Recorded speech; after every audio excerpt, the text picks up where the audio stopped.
Animal Farm. Written by George Orwell. Chapter 5. As winter drew on, Molly became more and more troublesome. She was late for work every morning and excused herself by saying that she had overslept, and she complained from mysterious pains, although her appetite was excellent. On every kind of pretext, she would run away from work and go to the drinking pool, where she would stand foolishly gazing at her own reflection in the water. But there was also rumors of something more serious.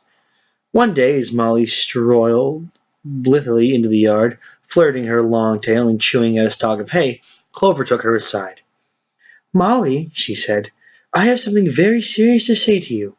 This morning I saw you looking over the hedge that divides Animal Farm from Foxwood. One of Mr. Pilkington's men was standing on the other side of the hedge, and I was a long way away, but I am almost certain I saw this. He was talking to you, and you were allowing him to stroke your nose." "What does that mean, Molly?" "He didn't. I wasn't. It wasn't true," cried Molly, beginning to prance about and paw at the ground. "Molly, look me in the face. Do you give me your word of honor that the man was not stroking your nose?" "It isn't true," repeated Molly, but she could not look Clover in the face, and the next moment she took to her heels and galloped away into the field. A thought struck Clover. Without saying anything to the others, she went to Molly's stall and turned over the straw with her hoof. Hidden under the straw were a little lump of sugar and several bunches of ribbon of different colors. 3 days later, Molly disappeared. For some weeks nothing was known of her whereabouts. Then the pigeons reported that they had seen her on the other side of Wellington. She was between the shafts of a smart dog cart painted red and black, which was standing outside a public house. A fat, red-faced man in check breeches and gaiters, who looked like a publican, was stroking her nose and feeding her with sugar. Her coat was newly clipped, and she wore a scarlet ribbon round her forelock. She appeared to be enjoying herself, so the pigeon said. None of the animals ever mentioned Molly again. In January there came bitterly hard weather. The earth was like iron, and nothing could be done in the fields. Many meetings were held in the big barn, and the pigs occupied themselves with planning out the work for the coming season. It had come to be accepted that the pigs, who were manifestly cleverer than the other animals, should decide all questions of foreign policy. Through their decisions had to be ratified by a majority vote.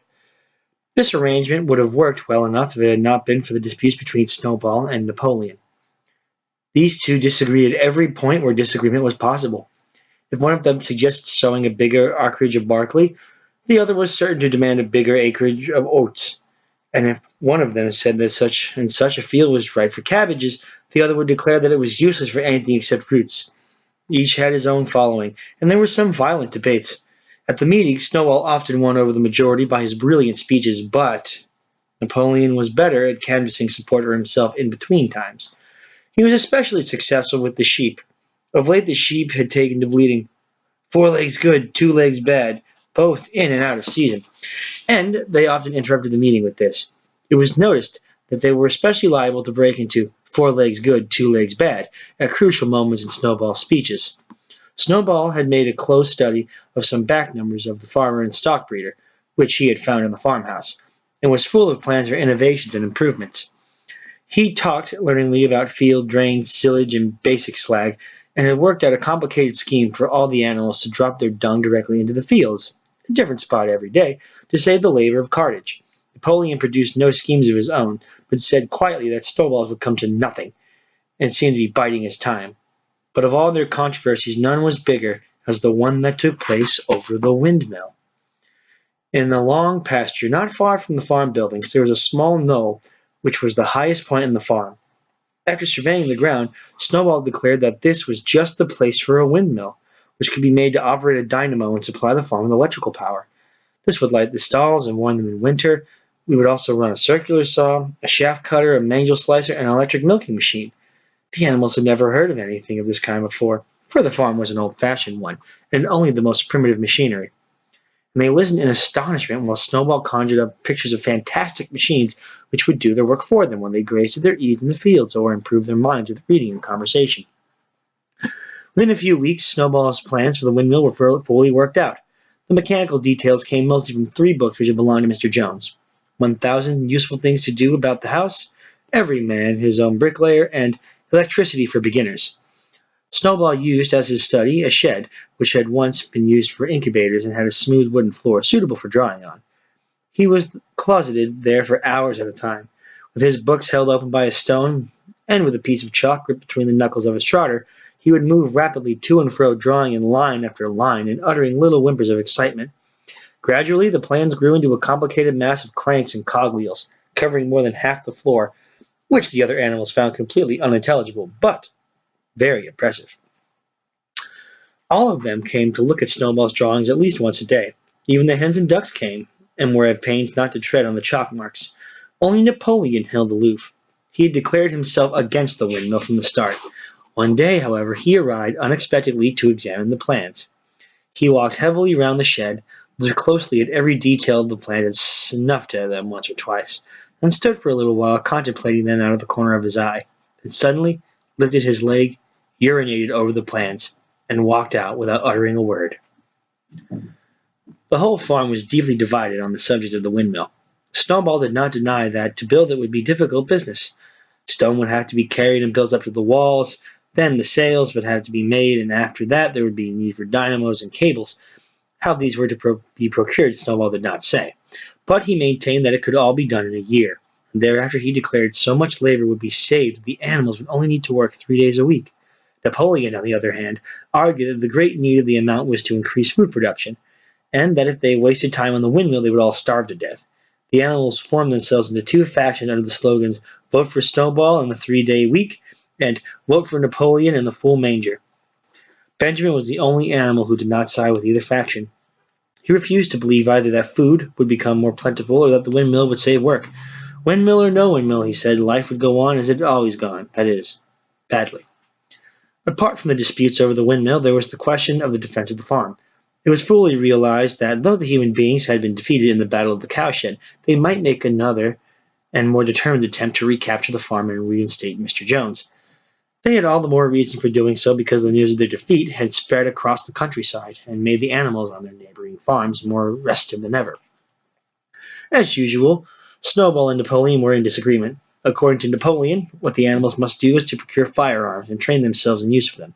According to Snowball, they must send out more and more pigeons to stir up rebellion among the animals in the other farms. The one argued that if rebellions happened everywhere, they would have no need to defend themselves. The animals listened first to Napoleon, then to Snowball, and could not make up their minds which was right. Indeed, they had always found themselves in agreement with the one who was speaking at the moment. At last the day came when Snowball's plans were completed. At the meeting on the following Sunday, the question of whether or not to begin work on the windmill was to be put to a vote. When the animals had assembled in the big barn, Snowball stood up, though occasionally interrupted by bleating from the sheep, set forth his reasons for advocating the building of the windmill. Then Napoleon stood up to reply. He said very quietly that the windmill was nonsense, and he advised nobody to vote for it, and promptly sat down again. He had spoken for barely 30 seconds, and seemed almost indifferent as to the effect he produced.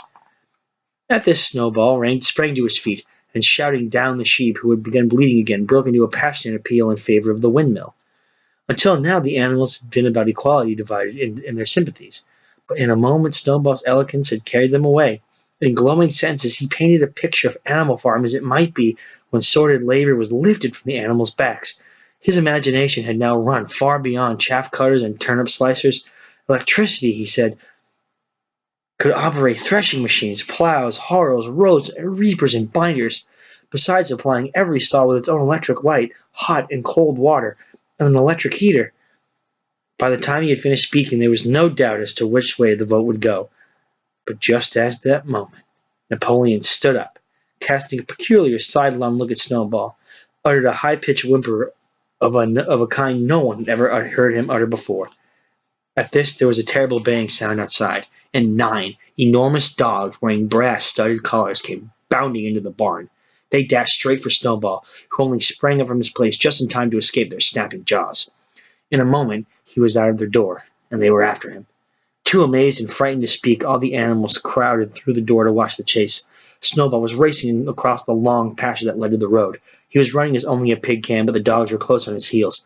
Suddenly he slipped, and it seemed certain that they had him. Then he was up again, running faster than ever, and the dogs were gaining on him again.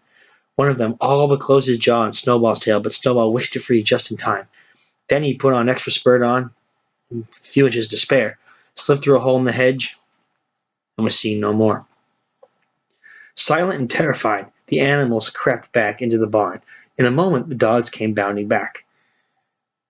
At first, no one had been able to imagine where these creatures came from, but the problem was soon solved. They were the puppies whom Napoleon had taken away from their mothers and reared privately. Though not yet fully grown, they were huge dogs, and as fierce-looking as wolves. They kept close to Napoleon. It was noticed that they wagged their tails to him in the same way that other dogs had used to Mr. Jones.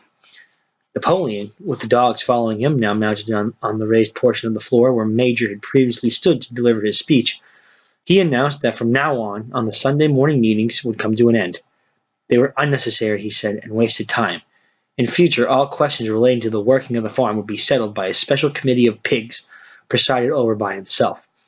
These would meet in private, and afterwards communicate their decision to the others. The animals would still assemble on Sunday mornings to salute the flag, sing Beast of England, and receive their orders from the week. But there would be no more debates. In spite of the shock that Snowball's explosion had given them, the animals were quite dismayed with this announcement. Several of them would have protested if they ever found the right arguments. Even Boxer was vaguely troubled. He set his ears back, shook his forelock several times, and tried hard to marshal his thoughts. But in the end, he could not think of anything to say. Some of the pigs themselves, however, were more articulate. 4 young porkers in the front row uttered shrill squeals of disapproval, and all 4 of them sprang to their feet and began speaking at once. But suddenly the dogs sitting around Napoleon let out deep, menacing growls, and the pigs fell silent and sat down again. Then the sheep broke out into a tremendous bleating of 4 legs good, 2 legs bad, which went on for nearly a quarter of an hour, and put an end to any chance of discussion. Afterwards, Squealer was sent round the farm to explain the new arrangement to the others. "Comrades," he said, "I trust that every animal here appreciates the sacrifice that Comrade Napoleon has made in taking this extra labor upon himself. Do not imagine, comrades, that leadership is a pleasure. On the contrary, it is a deep and heavy responsibility. No one believes more thoroughly than Comrade Napoleon that all animals are equal. He would be only too happy to let you make the decision for yourselves. But sometimes you might make the wrong decisions, comrades. And then where should we be? Suppose you had decided to follow Snowball with his moonshine of windmills. Snowball, who, as we know, was no better than a criminal."